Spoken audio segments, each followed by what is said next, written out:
Polynomials అంటాం. Second one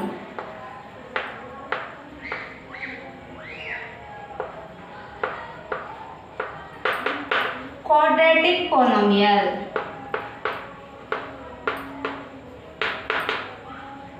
second one quadratic polynomial. దీనికి వచ్చేసరికి ఫామ్ ఎలా ఉంటుందంటే ax² plus bx plus c = 0. ఇది క్వాడ్రాటిక్ పోలినామియల్ యొక్క form. 4x² plus 3x plus 2 = 0. అంటే డిగ్రీ 2 అయితే దాన్ని క్వాడ్రాటిక్ పోలినామియల్ని అంటాం.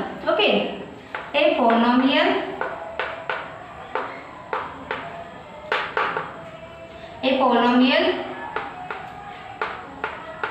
డిగ్రీ 2, ఏ పోలినామియల్ డిగ్రీ 2, ఇక్కడ 1 ఇక్కడ 2, a degree 2 is called a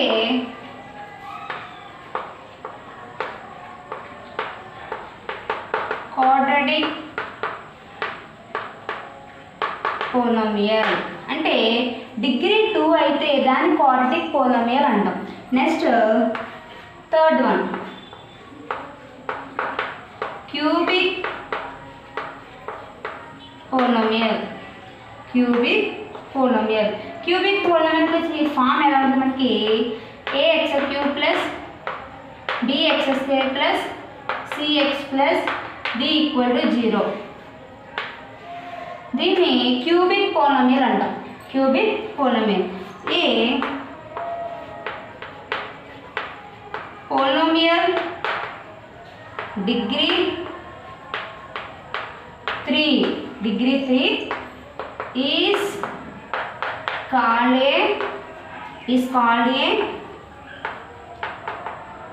cubic polynomial అంటాం.